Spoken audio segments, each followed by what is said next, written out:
주께서 심지가 견고한 자를 평강에 지키시리니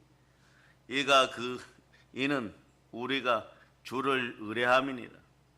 하나님을 신실하게 의뢰하고 심지가 견고한 믿음으로 바로 설 수 있기를 바랍니다. 그러면은 하나님 우리를 대신하여 싸워 주십니다. 출애굽기 14장 14절에 보면 여호와께서 너희를 위하여 싸우시리니 너희는 가만히 있을지어다. 여러분 보혈을 따라 신실할 수 있기를 바랍니다. 여러분 신실함에 도전하시기를 바랍니다. 성실하시기를 바랍니다.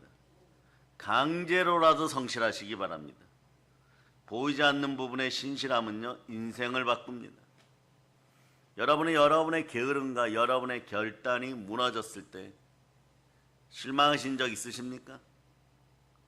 얼마나 자주 결심하고 자주 다시 시작했습니까? 오늘 여러분들이 인사하면서 여러분 마음을 한번 돌이켜 보세요. 나는 얼마나 신실한가 한번 돌이켜 보세요. 자, 인사합니다. 환영합니다. 사랑합니다. 성령 충만하셔서 이렇게 인사하는 것도 말이에요. 놀라운 은혜 가운데 있는 나의 신실함 중에 하나라는 걸 기억하시기를 바랍니다. 지금 여러분들 어떤 동기부여 받아가지고 이렇게 인사하는 거 아니에요. 그냥 이 구조 속에서 예배 시스템 속에서 그냥 인사였는데 보이지 않는 신실함이 드러나는 거죠. 여러분한테 다시 한번 질문합니다. 여러분이 여러분의 게으름 때문에 실망하고 있습니까? 어떤 문제를 해결하지 못하고 또 무너졌습니까? 얼마나 자주 결심하셨습니까? 얼마나 자주 다시 시작했습니까? 또 얼마나 자주 멈췄습니까? 헤아릴 수 없다고요? 그리고 멈출 때마다 여러분들은 얼마나 조용히 여러분 스스로 여러분 자신을 원망했습니까? 그 반복되는 다짐과 실망 속에서 여러분들은 어쩌면 말입니다. 스스로 게으르다고 무기력하다고 스스로 느꼈을지 모릅니다. 하지만 말입니다. 저는 여러분한테 말씀드려요. 그건 게으름이 아닙니다.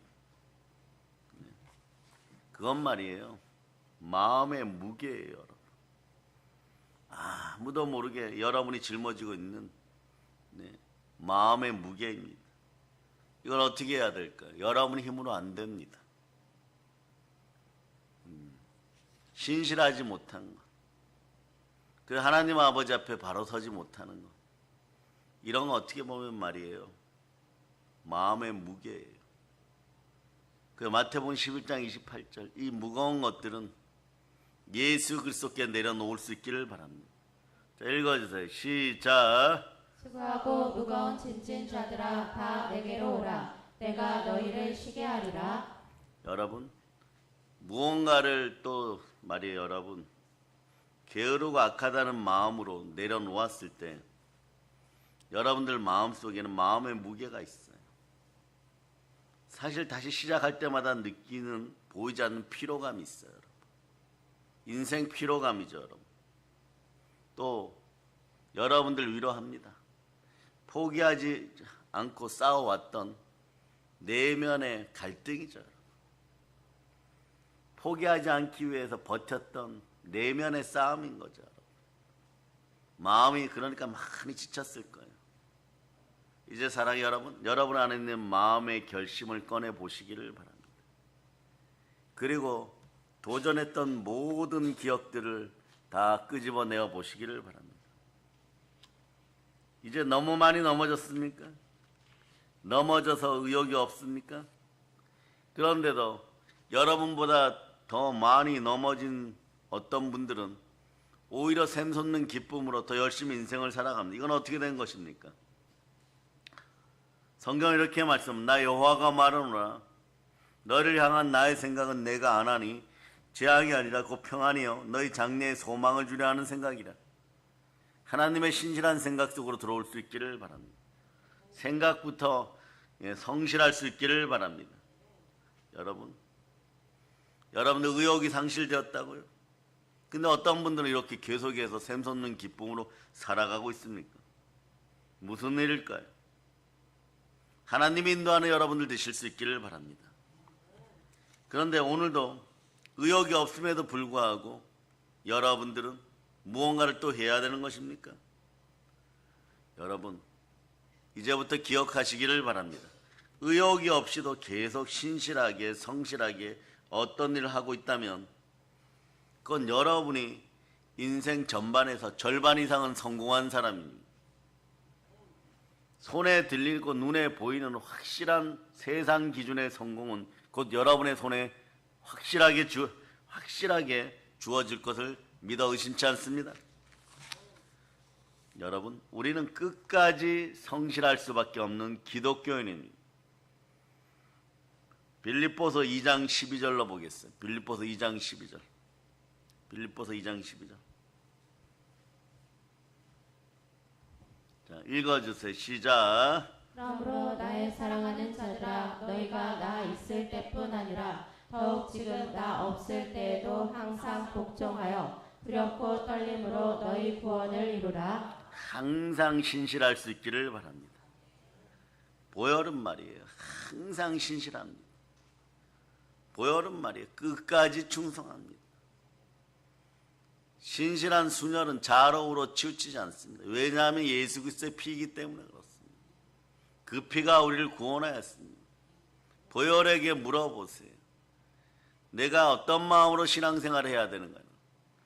보혈은 선포합니다. 자로우로 치우치지 말고 그대로 순종할지어다. 항상 복종할지어다. 항상 신실할지어다. 그런데 보혈의 은혜 가운데 여러분 신실한 삶의 구조가 마련되기를 축복합니다. 오늘 예배를 통해서 여러분 성실한 마음에 대해서 한번 다시 생각해 봅니다. 그저 우리는 말이에요.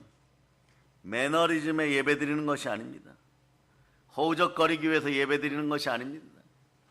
머릿속에는 다른 생각을 잔뜩 하면서 예수님하고 함께하지 않으면서 그저 무엇을 먹을까 무엇을 마실까 이런 생각으로 가득하면서 예배를 이용하기 위해서 이 자리에 있는 것이 아닙니다. 예배를 폄하하는 인생들이 안 되기를 바랍니다. 예배를 폄하하면 신실한 보혈이 바로 떠나버려요. 그러면 말씀의 순종함이 나오지 않으로 말씀의 순종이 없을 때 성령님께서 바로 떠나십니다. 오늘은 사도행전 5장 32절로 신실한 여러분들이 되어서 여러분 예배에 잘 집중할 수 있기를 바랍니다. 생각조차 예수님께 모두 맡길 수 있기를 바랍니다.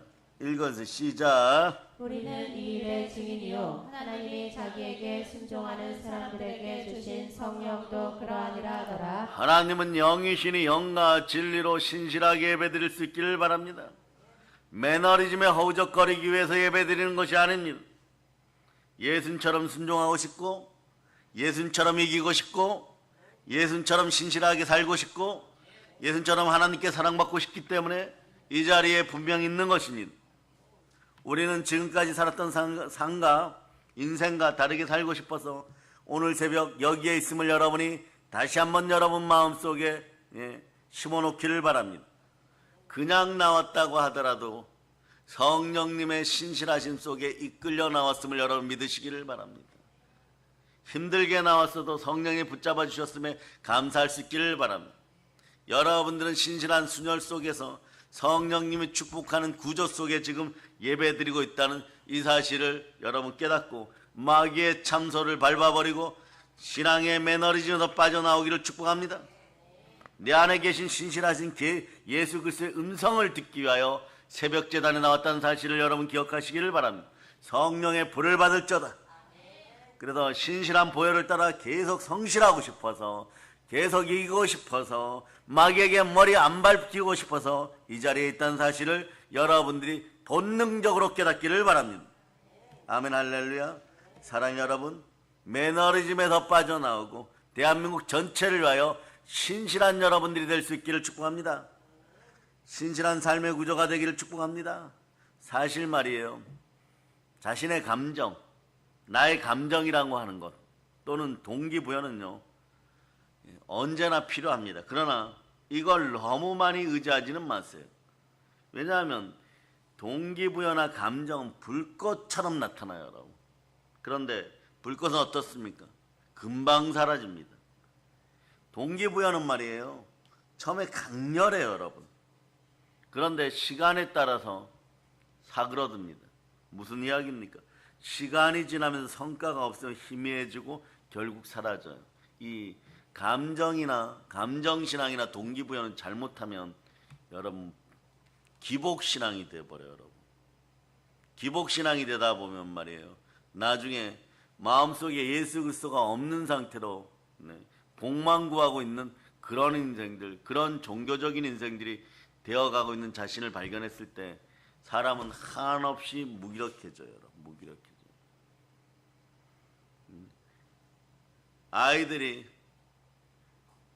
반잠 안 자고 스마트폰 하다 약간 중독되었어요.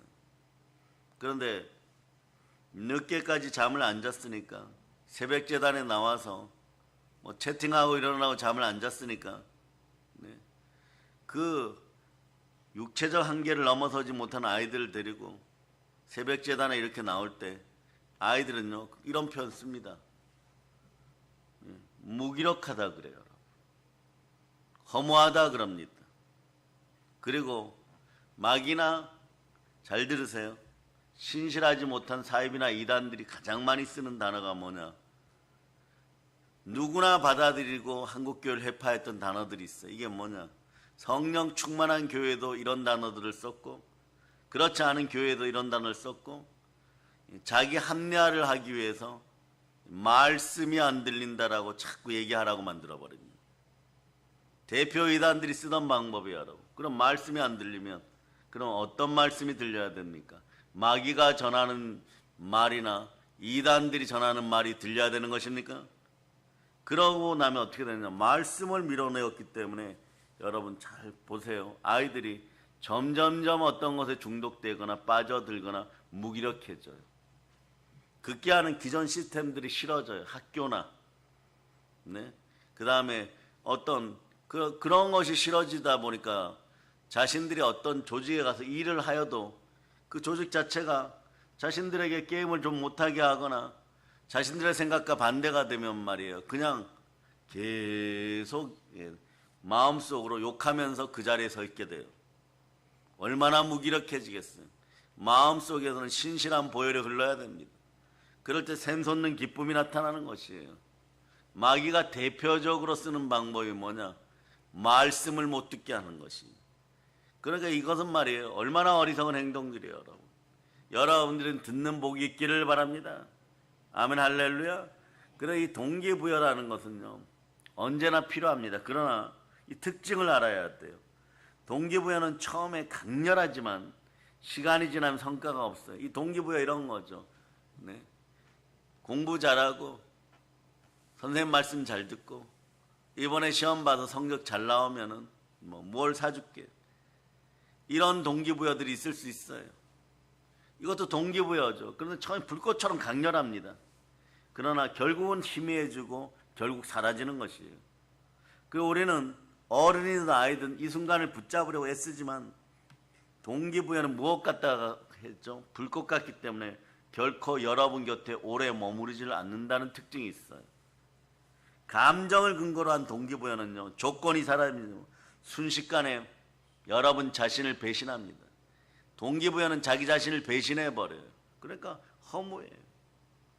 그러나 신실함, 성실함, 미쁘다, 꾸준함, 이건 다른 이야기예요. 여러분, 이건 여러분의 인생을 반드시 반석 위에 올려놓습니다. 무슨 반석요? 세상 표현으로 얘기하는 현실적 성공 반석 위에 올려놓는 것이에요. 이것은 마치 매일같이 같은 길을 걷는 발걸음과 같은 것이에요.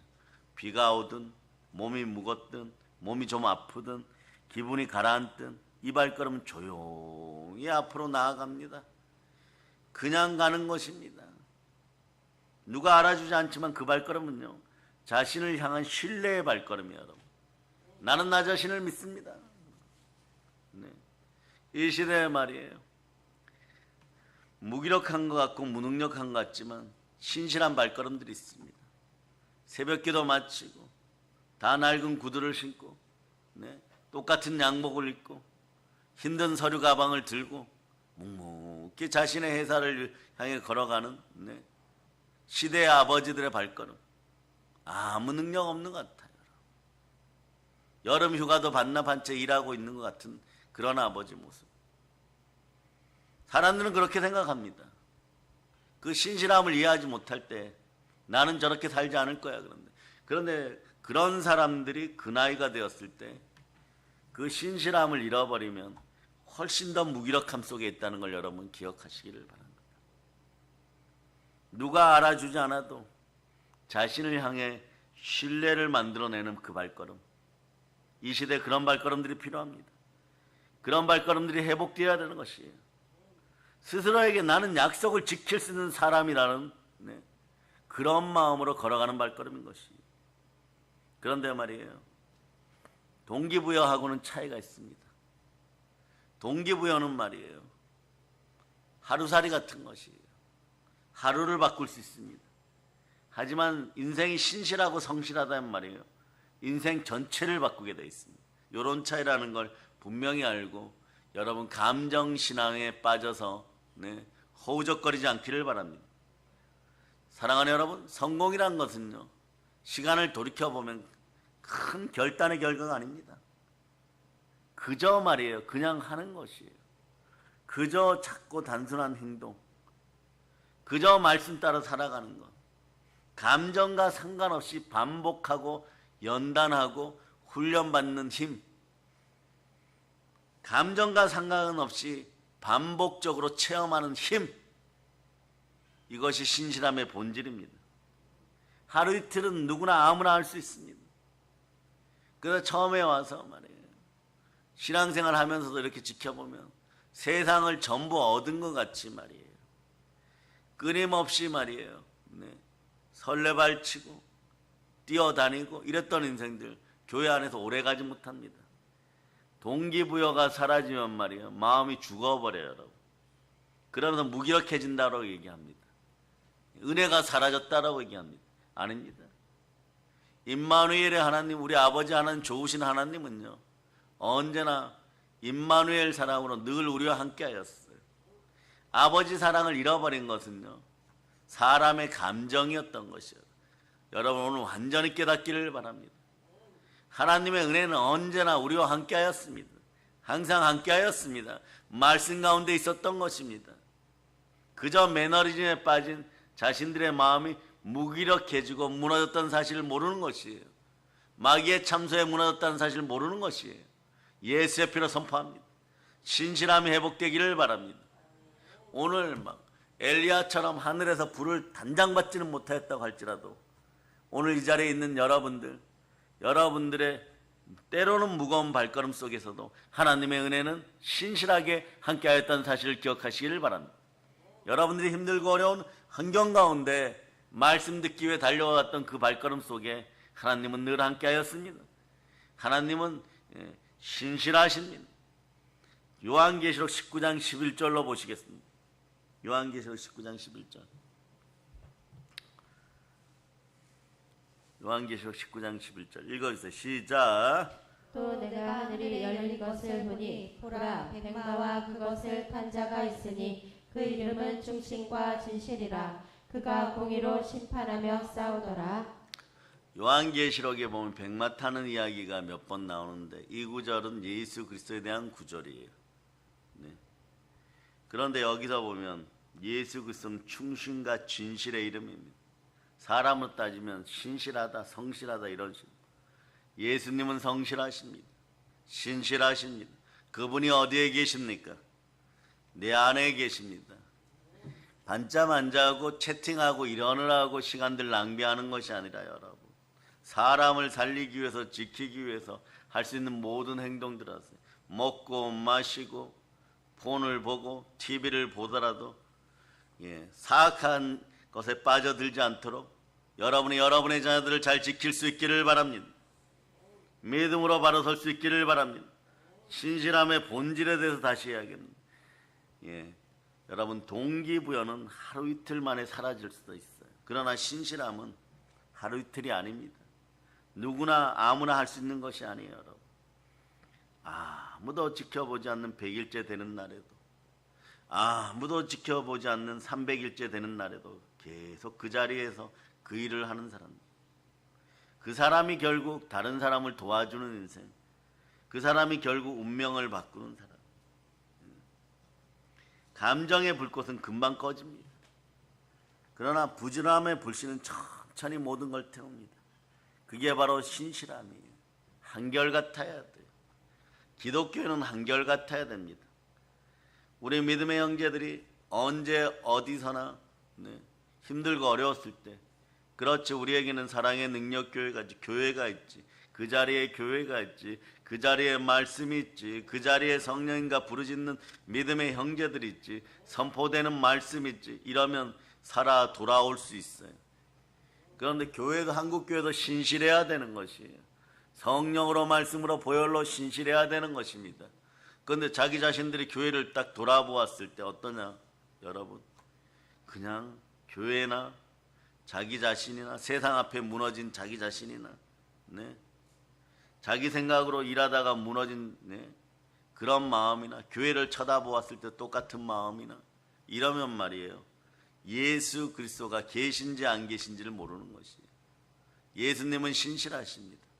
그러거나 말거나 낮에도 기도, 밤에도 기도, 걸어가면서도 기도, 언제나 기도하시고 치유하시고 사역하시고 식사할 겨를도 없이 신실하셨어요. 예수 그리스도가 머리 된 교회는 때로는 말이에요, 교회 자체가 고독하고 외로울 수도 있습니다. 언제나 말씀 앞에 순종하는 교회는 여러분, 세상 앞에 드러낼 것이 없을 수도 있습니다. 세상이 생각하는 그런 부흥이 아닐 수도 있습니다. 그러나 언제나 한결같이 그 자리에 있습니다. 한결같이 그 말씀으로 걸어갑니다.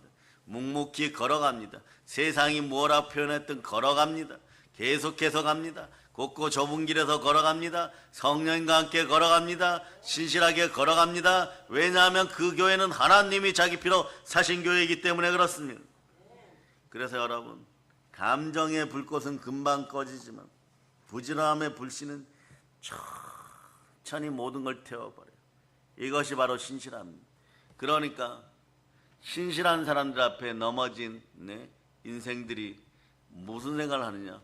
내가 분명히 생각도 맞는 것 같고 동기부여도 더 좋은 것 같은데 왜 저 김지사가 나를 항상 이기지, 항상 앞서가지, 항상 승리하지? 비밀은 부지런함에 있었던 것이, 보혈의 특징이에요. 신실한 순혈이 흐르고 있었던 거예요. 하나님이 도와주십니다. 예수 그리스도가 함께 하십니다. 성령님이 함께 끊임없이 가는, 계속해서 가는 것이에요. 여러분, 성공한 사람은요, 특별한 날만 열심히 일하지 않습니다. 이분들은 말이에요, 아무 일도 일어나지 않는 날에도 구멍난 양말을 신고 나오더라도 그냥 움직입니다. 행함 있는 믿음으로 그냥 움직입니다. 믿음이 있으면 행함이 따라줍니다.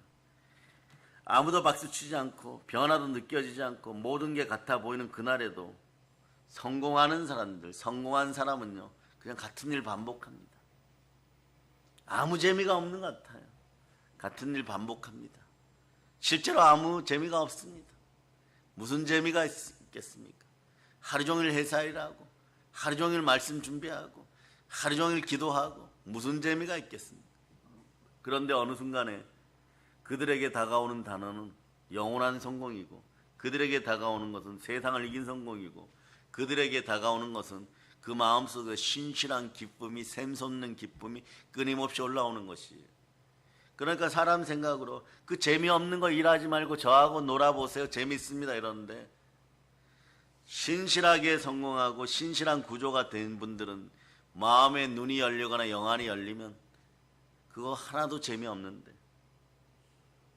어둠에 뿌려놓은 씨앗인데, 썩어가서 냄새나는 씨앗인데 그걸 내가 왜 해야 되지? 이렇게 되는 것이에요. 여러분, 그러다 보면 어떻게 되느냐? 그분들은 그리스도의 성품에 관심이 있어져. 새 것이 되었으니까 그리스도께서 내 안에 어떻게 역사하는지 그런 걸 바라보는 것이에요. 마치 야곱이 이스라엘이 되었을 때 믿음의 눈이 열리고 부끄럼 없이 탄심을 내려놓고 하나님의 섭리 가운데 조용히 침묵하면서 하나님의 샘솟는 기쁨을 누리고 주와 동행동반하는 것이 인생의 최고의 복이구나를 알아가는 것처럼 말이에요. 그래서 말이에요, 신실함은 사실 거창하진 않아요. 신실하지는 거창하지 않아요. 그러나 신실함은 거대함을 이루어냅니다. 이것은 마치 말이에요, 거창하지 않으니까 매일 아침 이불을 개는 행동처럼 조용히 반복되는 선한 습관 속에서 태어나는 거예요. 보혈을 따라서 자녀들이 습관이 들어가면 선한 습관이 돼요. 운동할 때 운동하고, 공부할 때 공부하고, 말하지 않아도 할 것 하고, 그리고 남을 도와주고, 조용히 반복되는 습관 속에 사람들은 그렇게 얘기합니다. 저것이 인생에 무슨 재미가 있느냐, 그냥 뭐 돈이 좀 생기면 해외여행이나 좀 갔다 오고 그러고 그냥 살면 되는 거지, 그냥 돈 쓰고 살면 되는 거지 이러는데, 그거보다 말이에요, 오히려 오늘 하루 아침에 일어나서 이불을 조용히 개지 못한 것을 더 이상하게 생각하고, 말씀을 보지 못한 것을 더 이상하게 생각하고, 말씀 보는 것과 해외여행하고 비교하라 하고 어떤 걸 선택하냐 그러면 당연히 해외여행을 선택하고 하와이나 베트남 가는 걸 선택하고 이럴 거라고 생각했는데 마귀가 미쳐버리는 방법이 나옵니다.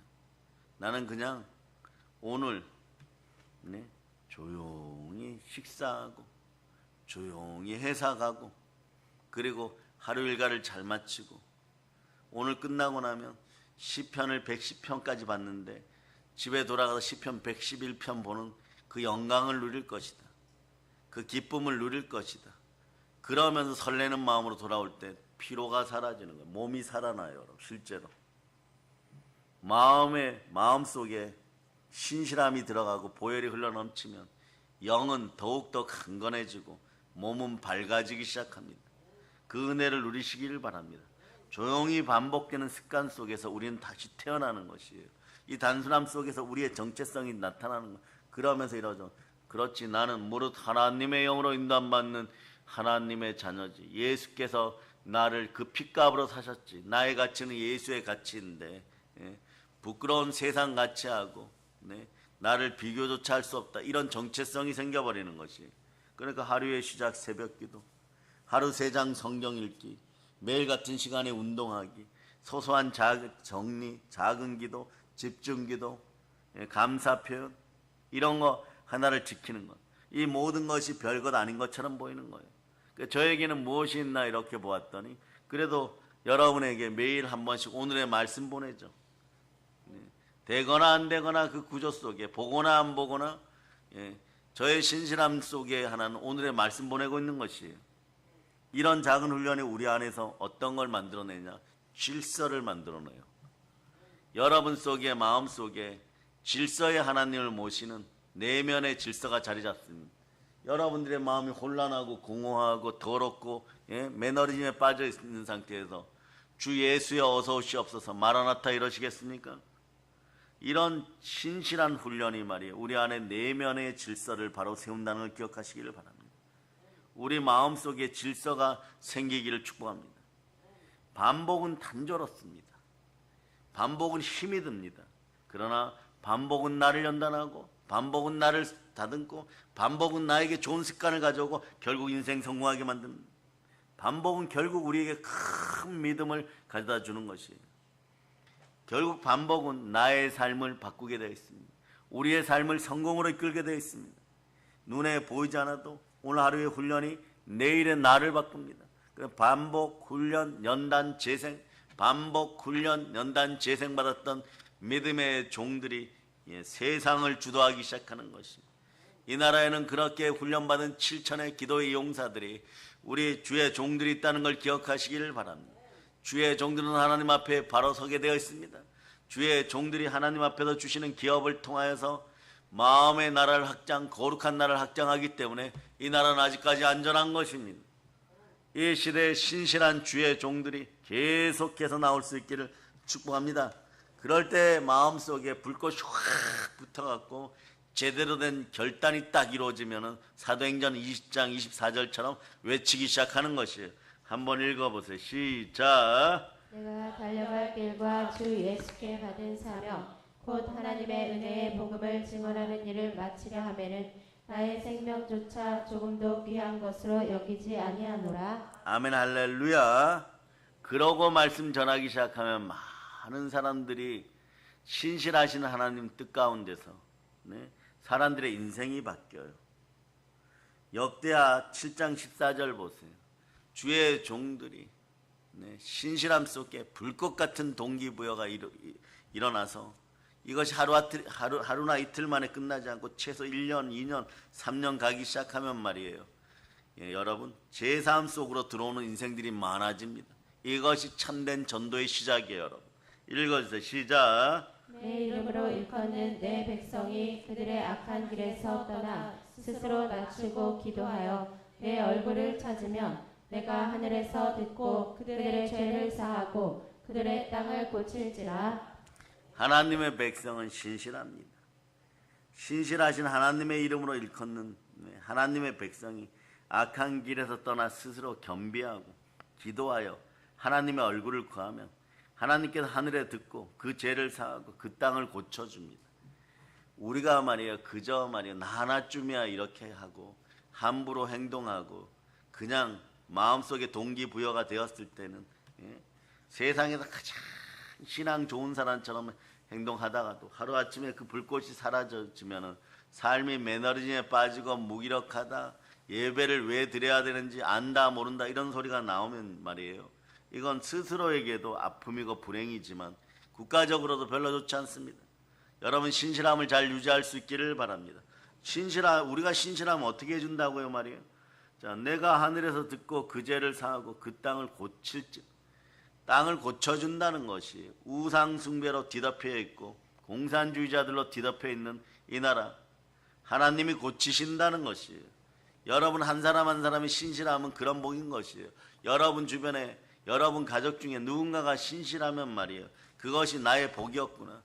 그 사람들에게 감사할 수 있어야 돼요. 그분들에게 감사할 수 있어야 돼요. 아버지가 신실하다, 어머니가 신실하다, 할아버지가 신실하다, 할머니가 신실하다, 하물며 뭐 외삼촌이 신실하다, 삼촌이 신실하다 이러면 감사합니다 해야 돼요. 그분들의 모습 속에서 하나님은 말이에요, 이 땅을 분노와 저주로 노아시대처럼 치시는 것이 아니라 땅을 고치고 계시는 것이, 끊임없이 고쳐주고 계시는 것이에요. 그러다 어느 순간에 말이에요, 우리 애가 예배 드리면서 오로지 집중하고 있을 때 완전 고쳐짐을 우리가 스스로 알게 되는 것이에요. 마귀의 세력이 떠나감을 선포합니다. 이 나라에서 창고라는 마귀의 세력이 예수 피로 멸망하여 완전히 떠나감을 선포합니다. 예수 피 가운데서 멸망받음을 완전히 선포합니다. 예수 피로 선포합니다. 완전 멸망을 예수 피가 가져다 줌을 선포합니다. 왜냐하면 신실한 성령 하나님 이 땅을 고쳐주시옵소서 이렇게 외치면 보혈이 작용해요. 보혈은 끝까지 역사합니다. 끝까지 움직입니다. 이 땅에 흠도 점도 남기지 않고 그 어떤 우상들도, 그 어떤 사이비들도, 그 어떤 이단들도 고개조차 못 들게 만들어버리고 완전히 씻어냄을 선포합니다. 그러니 보혈은 반드시 광복으로 복음평화 통일을 가져오게 되어 있습니다. 그 보혈의 은혜 가운데 구원받은 대한민국 모든 기독교인들이요, 이제 신실함 속으로 돌아올 수 있기를 예수 피로 선포합니다. 여러분들이 신실해지지 않고 부지런해지지 않고 성실해지지 않으면 사실은 구원받았다면 말이에요, 자기만 손해예요. 여러분. 왜냐하면 보혈은 끊임없이 여러분들의 본질을 찾아줍니다. 그것이 뭡니까? 예수 그리스도를 닮은 본질이에요. 예수 그리스도를 닮은 성품이에요. 끊임없이 바꾸어 놓습니다. 그러니 여러분들은 어떻게 해요? 다시 한번 빌립보서 2장 12절처럼 그 자세로 바로 돌아갈 수 있기를 바랍니다. 읽어주세요. 시작. 그러므로 나의 사랑하는 자들아, 너희가 나 있을 때뿐 아니라 더욱 지금 나 없을 때에도 항상 복종하여 두렵고 떨림으로 너희 구원을 이루라. 아멘 할렐루야. 눈에 보이지 않아도 오늘 하루의 신실함은 나의 미래인 것이요. 여러분, 신실함은 거창하지 않습니다. 그러나 절대적으로 거대합니다. 그래서 자기 훈련은 말이에요. 자기 스스로 하는 훈련, 신실한 훈련, 억압이 아닙니다. 이건 진짜 자유를 위한 나의 신성한 선택인 것이요, 여러분. 하고 싶을 때만 하는 삶은요, 언뜻 자유로워 보입니다. 가장 악하고 더러운 것 중에 하나가 뭐냐? 아직 준비되지 않은 영혼들에게 어린 자녀들을 붙잡고 너 마음대로 해. 너 마음대로 해. 아버지 어머니 말 들을 필요 없어. 이건 말이에요. 멋있는 말인 것 같지만 말이에요. 아이들 입에서 나옵니다. 이렇게 얘기해요. 어머니나 아버지 말 안 들을 거예요. 언제 어머니 아버지나 선생님 그런 간섭에서 내가 벗어날까? 이런 악한 단어를 써버려. 이 순간에 이 아이들 속에서 있는 것들 기억하세요. 게으름과 악함이에요, 여러분. 좀 있으면 무기력해집니다. 그러면 말이에요. 여기서 딱 한마디 하면 됩니다. 오늘부터 용돈 없고 너가 스스로 벌어서 써 이러면 완전 절망감 속에 빠져들어요. 그날부터 부모 세대와 자녀 세대는 원수예요, 여러분. 이것이 마귀의 계계였다는 걸 깨달아 아는 데는 얼마 지나지 않습니다. 대한민국 사회는 그렇게 만만하지 않아요, 여러분. 함부로 살아서 모든 것을 지켜나가고 모든 것을 자기 행복대로 살아가고 그럴 수 없다는 것을 신실한 부모 세대는 아는 것이에요. 신실한 교회는 아는 것이에요. 앞서간 선배 세대는 아는 것이에요. 치열한 경쟁 속에서 자기가 하고 싶은 것만 해서는 성공할 수 없다는 것을 알고 있는 것이에요. 남보다 더 노력해야 돼요. 농구 선수는 한 번이라도 농구공을 더 들어야 되는 것이고, 축구 선수는 한 번이라도 발차기를 더 해야 되는 것이고, 공을 한 번이라도 더 차야 되는 것이고, 운동하는 아이들은 한 번이라도 더 움직여야 되는 것이고, 공부하는 아이들은 한 문제라도 더 봐야 되는 것이고, 치열한 경쟁 속에 살아가려고 그러면 보이지 않는 신실함으로 부모와 자녀 세대가 레마되고 있어야 되는 것입니다. 그러니까 여러분 한번 물어보겠습니다. 너희들 마음대로 살아. 그것이 행복이야. 누구의 간섭도 받을 필요 없어. 이건 하나님의 간섭도 받을 필요가 없다는 것이에요. 예배 안 드려도 된다는 얘기예요. 그런데 그런 인생들도 자기 자녀들이 시집가고 장가갈 때는 어떻게 하느냐? 그 집안이 3대 믿었니? 4대 믿었니? 할아버지가 장로님 출신이니? 할머니가 권사님 출신이니? 실제로 저는 여기까지 이야기 들어봤어요. 정말 좋은 청년이 있는데 남자 청년이 있는데 따님 시집 보내시죠. 근데 부모 세대부터 믿었어요. 2대예요. 그러니까 2대는 좀 부족하지 않을까?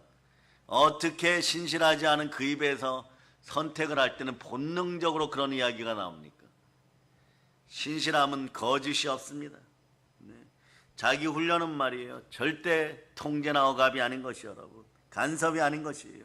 진정한 자유를 위한 선택인 것이에요. 하고 싶을 때만 하는 삶은요, 언뜻 자유로워 보이지만 거기에는 마귀의 계계가 숨어 있습니다. 그 안에서 끊임없는 죄책감과 무기력이 숨어 있어요. 끊임없는 죄책감이 숨어 있고 거짓이 숨어 있기 때문에 인생이 두려워지는 것이에요, 여러분. 반면에 매일 작게라도 자신과 한 약속을 지키는 사람은요, 조용히 자신의 마음을 이겨냅니다. 그럼 24시간이 부족한 거예요. 24시간이 부족한 거예요, 여러분. 눈에 띄지 않지만 그 사람은 하루하루 자신을 존중하는 법을 자기도 모르게 체득이라 그러죠. 익혀가는 중이었어요. 그러니까 어떻게 되는 것입니까? 정말 3, 4대 믿은 집안에서 보면 성품이 좀 달라요.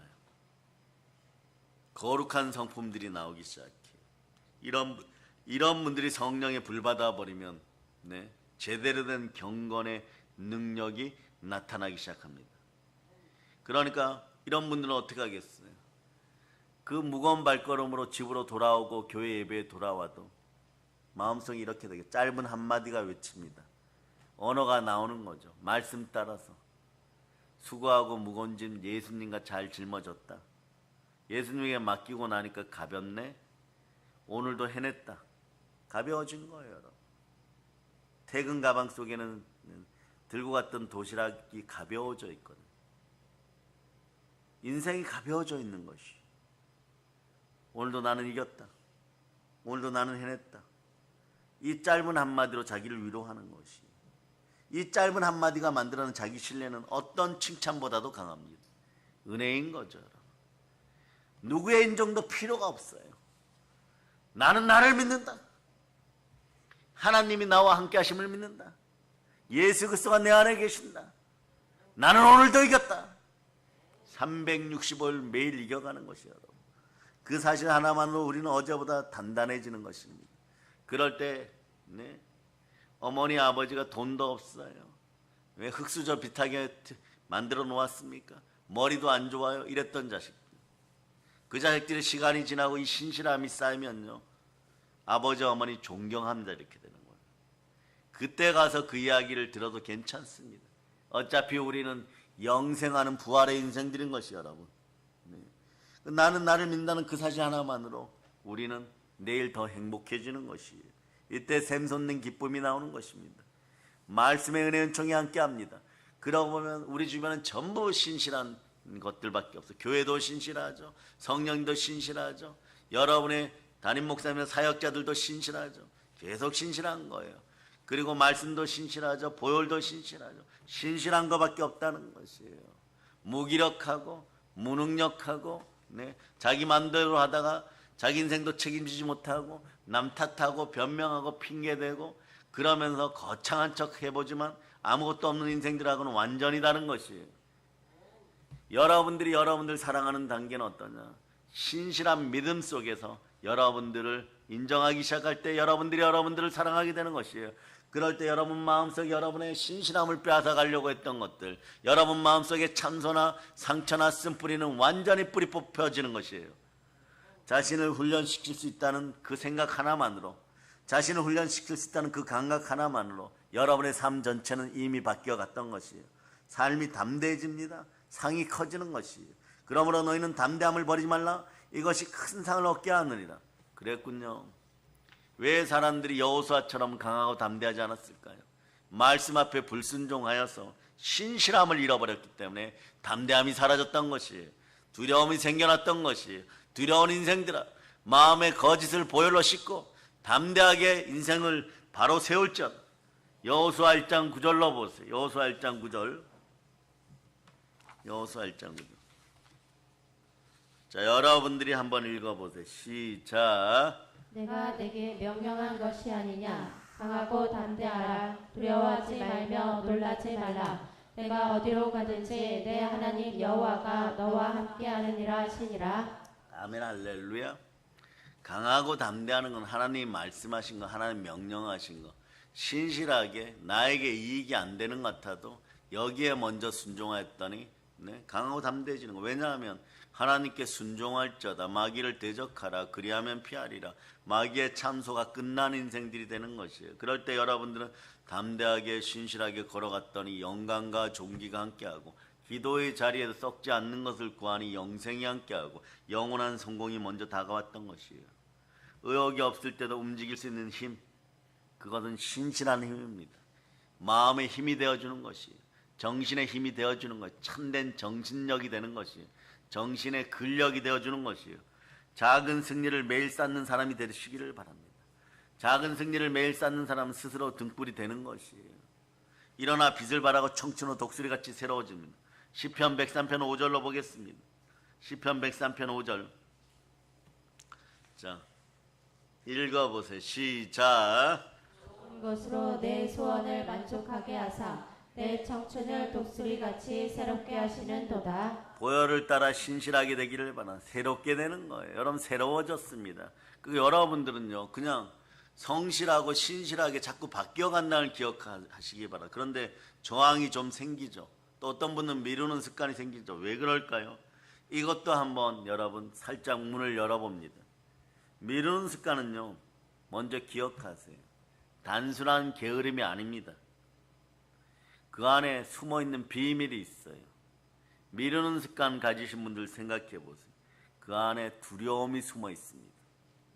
이런 사람들은 말이에요. 새로운 사업해서 안 돼요, 여러분. 왜냐? 실패할까봐, 잘못할까봐, 완벽하지 않을까봐. 그래서 머릿속에서 계속 준비합니다. 이럴 때 이럴 때 여러분 기억하게 사기꾼 다가와요. 여러분.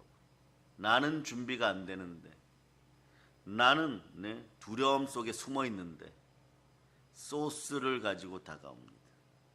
무슨 샐러드도 아니고 말이에요. 좋은 소스가 있다고 가지고 옵니다. 그러면 물어버려요. 여러분. 사실은 기억하세요. 여러분. 미루는 습관 속에 말씀 따라 신실하게 살지 않았을 때 생겨난 두려움이 숨어 있었어요. 여러분. 그래서 머릿속으로만 생각하고 있었는데 대신 누군가 생각하고 플랜이다 이러면 소스를 가지고 오니까 그것을 덥석 물어버리는 거예요. 덥석 물면 이빨이 다 빠져버립니다. 여러분. 그럴듯한 이유로 자신을 설득하면서 가장 소중한 시간 그리고 가장 아름다운 시간을 다 흘려보내는 것이 시간을 낭비합니다. 하지만 말이에요. 진실은 가까이 있었어요. 진실은 단순합니다. 네? 왜냐하면 게으른 생각은 나를 성공시키지 못합니다. 게으른 생각은 우리를 구원하지 못합니다.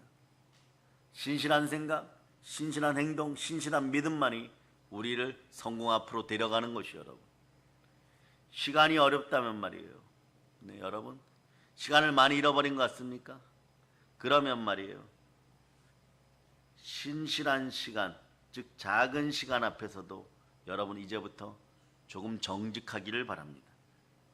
시간이 어려우면 말이에요. 시간의 구조를 성공하는 구조로 바꾸는 방법을 알려드리겠습니다. 신실한 시간의 구조가 됩니다. 단 5분만 하세요. 5분이면 내는 위협적으로 느끼던 일을 익숙한 일로 받아들이기 시작합니다. 완벽주의는 속삭입니다. 완벽주의는 여러분들에게 이렇게 얘기합니다. 지금은 아니야. 더 준비된 다음에 해. 하지만 시간은 기다려주지 않습니다. 삶은 기다려주지 않습니다. 하물며 여러분의 몸도 기다려주지 않습니다. 여러분 속의 호르몬도 기다려주지 않습니다. 생각을 사로잡아 죽게 드리고 성령님과 함께 바로 시작할 수 있기를 바랍니다. 3분 정도 사용할 수 있기를 바랍니다. 3분 기도, 3분 묵상, 3분 성경 읽기, 하루 3페이지 읽기, 이 정도 말이에요. 이 정도만 시작해도 여러분의 뇌는 혁신적으로 바뀌어가기 시작하고 몸은 바뀌기 시작합니다. 말씀과 함께 시작하기 바랍니다. 수녀가 함께 시작한 사람은 이깁니다. 서툴러도 괜찮습니다. 끝까지 가지 못하는 사람은요, 순혈로 시작하지 않은 사람입니다. 십자가 구원의 원리를 따라서 시작하지 않은 사람입니다. 예수 그리스도와 시작하지 않은 사람입니다. 또다시 실패 앞에 놓여있게 되는 사람이에요. 왜냐하면 또 내가 이러면서 내 생각으로, 내 이성으로, 내 방식으로, 무기력한 방법으로, 나의 게으름을 포장해 줄 방법으로 그렇게 시작했다는 것이에요. 그러나 마음을 보혈로 씻고 환경을 바꾸는 것은요, 예수 그리스도를 따라 신실한 수녀를 따라 그냥 맡기는 것입니다. 그러고 행함 있는 믿음으로 한번 일어서 보는 것입니다. 순종의 피로 마음의 연약함을 지우세요. 그러고 일어나 빛을 발하, 일어나 행동할지어다. 행함 있는 믿음으로 살아갈지어다. 사랑하는 여러분, 감정이 아니라 구조를 만드세요. 여러분, 자녀들에게도 구조를 만들어주세요. 아이들 이런 건 잘하죠. 집안에서 밥 먹고 나서 양치해야지 이러면 이런 구조는 신실한 구조 중에 대표적인, 가서 양치합니다. 이런 구조인 것이 여러분. 의지보다 강한 시스템을 만들어주세요. 감정보다 강한 신앙의 구조를 만들어주세요. 여러분. 그리고 혼자서 끌고 가지 마세요. 교회와 함께 하시기를 바랍니다. 교회의 질서와 함께 하시기를 바랍니다. 예수님과 함께 하시기를 바랍니다. 보혈 따라 행할 수 있기를 바랍니다. 십자가 앞에서 행할 수 있기를 바랍니다. 그래서 예수님의 보혈 한 방울이 우리의 오늘을 바꿀 때 우리의 미래는 평안과 소망이 되는 것이에요. 내일 하겠다는 말은요, 사실 말이에요, 무언가를 죽입니다. 내일 하지 뭐. 이런 미루는 습관은 마음속에 두려움이 있다는 것이에요. 그러니까 사업도 내일 해야 되는 것이고, 공부도 내일 해야 되는 것이고, 말씀 보는 것도 내일 해야 되는 거, 예배 잘 드는 것도 내일 해야 되는 거, 기도하는 것도 내일 해야 됩니다. 내일 하겠다는 말은 반드시 기억하세요. 오늘 나를 죽이겠다는 얘기예요. 오늘 그냥 게으름 속에서 나를 죽이고 있다가 내일 하겠다는 것이에요. 아니, 내일은 죽은 내가 살아납니까? 여러분에겐 부활의 능력이 없습니다. 부활의 능력은 성결의 영입니다. 로마서 1장 4절로 보세요. 보혈을 따라 보시면은 오늘 나를 죽이는 내일 하겠다는 말은 오늘, 내일이 오늘로 다가왔을 때 나를 죽여놓는 것이에요. 살아나려면 부활의 능력이 필요합니다. 읽어서 시작. 성결의 영으로는 죽은 자들 가운데서 부활하사 능력으로 하나님의 아들로 선포되셨으니 곧 우리 주 예수 그리스도시라. 성결의 영이 임해야 살아나요, 여러분. 부활의 능력은 나에게 있는 것이 아니라 하나님께 있는 것이 여러분. 그 영을 지녀야 됩니다. 그런데 부활의 영이 있는데 내일 하겠다고 그래서 오늘을 죽이는 사람들을 성령 하나님께 방관할까요? 여러분이 방탕하게 오늘을 죽이고 있으면 보혈이 가만히 있을까요? 그래서 양심이 찔려버리는 거예요. 보혈은 때로는요 강합니다. 어떻게 보면 독할 정도예요, 여러분. 절대 독할 정도예요, 여러분. 여러분들이 자꾸 넘어지고 자빠지면 보혈이 끊임없이 찌릅니다. 일어나라고 외칩니다. 일어날 수밖에 없는 그런 마음을 만들어줍니다. 넘어지고 울고 싶은데 일어나라고 얘기합니다. 울 시간이 없다라고 얘기합니다. 다시 신실한 속으로 돌려놓습니다. 예수 그리스도를 담고 예수 그리스도 이름으로 부르짖으라고 합니다. 그냥 남들에게 하소연하고 핑계대고 다른 사람 욕이나 하고 이간질이나 하고 그러고 하루를 보내고 싶은데 그러면 너는 오늘 죽은 시체라고 알려주는 것이에요. 예수 피가 너를 살리지 않았느냐? 옛자가 죽었느니라. 너가 아무리 그 짓 하여도 마귀가 너를 바라봐주지 않는다. 마귀에게 가서 빌어도 도와주지 않는다. 마귀에게 갖다 바쳐도 도와주지 않는다. 속으로 마귀가 너를 비웃고 있다가 너가 좀 더 약해지면 너희를 밟을 준비를 하고 있다. 저가 준비한 무기를 보아라. 칼을 뽑아 들고 있지 않느냐. 머리를 들고 하나님을 바라보아라. 그렇게 알려주는 것이에요. 보혈은 끊임없이 신실합니다. 내일 하겠다고 하지 마세요. 오늘 못하는 자는 내일도 못하는 것이에요. 공부하는 아이들도 마찬가지예요. 과거에 말이에요, 믿음의 친구들이 공부 잘하는 방법 보면 말이에요, 시험 보고 오는 날 3, 4일씩 시험 보면은 다음 날 시험 준비를 점심 먹으면 바로 시작해요. 이런 아이들은 그냥 저녁 한 10시까지만 하면 되는데 조금 있다가 하지, 미루는 아이들은 새벽 2시에도 조금 있다가 한다고 하다가 하나도 못하고 와서 다음날 말에 시험을 망치는 것이에요. 내일 하겠다고 하지 말고 오늘 할 수 있는 행함의 믿음이 있기를 바랍니다. 행함이 있는 믿음으로 움직이면 인생의 흐름이 바뀝니다. 계절이 바뀝니다. 시즌이 바뀌는 것이에요. 우리가 반드시 기억해야 될 것이 있어요. 우리가 무언가를 바꾸려 할 때마다 여러분이 겪었던 거예요. 그 순간 어김없이 나타나는 힘이 있습니다. 조용히 발목을 잡는 것이 있어요. 그건 뭐냐? 내 마음의 투쟁이에요, 여러분. 여러분 심령의 저항입니다. 이 저항은 특징이 있어요. 여러분 내면의 저항은 특징이 있어요. 여러분 다 겪으셨던 일이에요. 뭐냐? 생각하지 않은 피곤함. 뭘 하려고 하는데 갑자기 저항이 일어나 피곤해져 버려요. 교만, 산만함, 의심, 핑계, 변명, 남 탓, 날치 탓, 이런 모습으로 바뀝니다.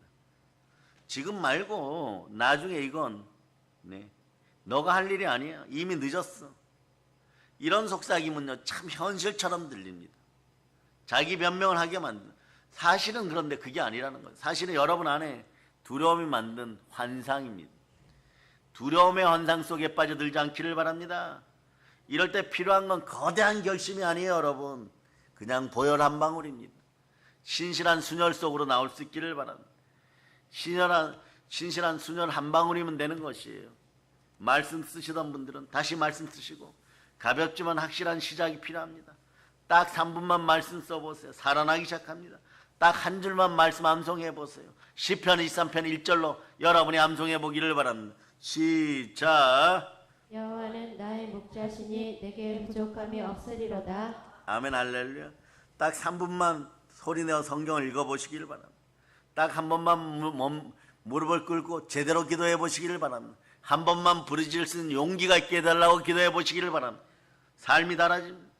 단 한 번 부르짖어 기도해 보는 것, 단 한 번 보혈로 선포하는 것, 단 한 번 성경을 소리내어 읽어보는 것, 단 한 번 설교를 써보는 것, 이런 것이 인생을 바꾼다고 여러분 생각조차 못했죠. 왜냐하면 여러분 마음속에 내면은 끊임없이 반항했었기 때문에 그런 것이. 그런 불순종의 영을 가지고 여러분 게으르고 악한 상태에서 돈만 달라고 했던 여러분의 인생들을 내려놓고 회개할 수 있기를 바랍니다. 단 한 번 말씀에 순종하고 성령님을 초청해 보세요. 기적이 일어나는 것이에요. 사랑하는 여러분, 우리는 이 일의 증인이요, 하나님이 자기에게 순종하는 사람들에게 주신 성령도 그러하니라. 그럴 때 여러분 어떤 게 생기냐? 목적이 있는 삶이 되는 것이에요. 목표가 뚜렷해집니다. 목표가 뚜렷한 삶이 보입니다. 삶이 보이는 사람은 행복한 사람인 것입니다. 성령으로 삶이 보이기를 바랍니다. 말씀 따라 삶이 나아가기를 바랍니다. 기도하여 삶을 윤택하게 하는 여러분 되실 수 있기를 바랍니다. 그럴 때 여러분, 보혈을 따라서 여러분들이 삶의 목표를 정하면 마음의 저항이 사라져요. 사실 이 마음의 저항 때문에 10년, 20년 고생하신 분들 많아요. 무엇만 하려고 그러면 마음이 핑계대요. 여러분, 날씨가 덥다, 피곤하다, 갑자기 전화가 오고, 네? 남 탓하고 변명하고 핑계대고 20년, 30년을 그러고 살았어요. 그런데도 이상하게 이것은 지겹지가 않아요. 왜냐? 두려움이 만들어낸 환영이었고 환상이었기 때문에 그렇습니다. 그러나 여러분 알아두시기 바랍니다. 보혈은 승리하는 환경을 만듭니다. 여러분 환경 속의 모든 것에다가 예수 피를 뿌립니다. 히브리서 9장 22절 9장 22절 자, 읽어주세요. 시작. 율법을 따라 거의 모든 물건이 피로써 정결하게 되나니 피 흘림이 없은즉 사함이 없느니라. 여러분의 삶의 구조를 이렇게 보혈을 따라서 신실한 순혈을 따라서 순종으로 만들어 놓고 여러분들을 게으르게 하는 시스템 하나만 이 아침에 고쳐보시기를 바랍니다. 그리고 낮 시간 예배 오시기를 바랍니다. 나는 항상 집에서 이것을 하고 싶었는데, 매일 하고 싶었는데 벌써 6개월째 못하고 있는 일이 있다면, 무언가를 해야 되는데 하지 못하고 있다면 그거 하나만 고쳐고 보혈을 따라 그거 위에다가 예수의 피를 뿌립니다. 이러고 돌아올 수 있기를 바랍니다. 우리는 대표적으로 오늘 이 단어를 외치고 이 문장을 외치겠습니다. 여러분 혹시 이것도 하지 못했을 수도 있습니다. 한번 외쳐보세요. 감사합니다. 이미 저는 성삼위의 복을 받았습니다.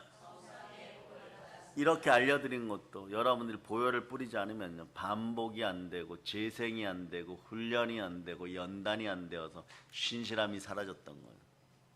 그런데 그 신실함을 외쳤던 사람들은 경제가 회복이 되고 삶이 회복이 되고 작은 것 같았었는데 이기기 시작하고 기적이 나타나고 이적이 나타나고 결국은 승리하게 되는 것이죠. 그러니까 우리는 다시 한번 은혜 은사 속에 충만한 은사 사역 속으로 성령의 은사 사역 속으로 들어갑니다.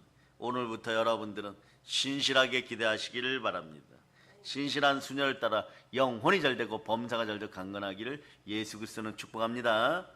보혈 런치입니다. 자, 하나님께 영광의 박수 돌리겠습니다. 찬양팀 나오시기를 바랍니다.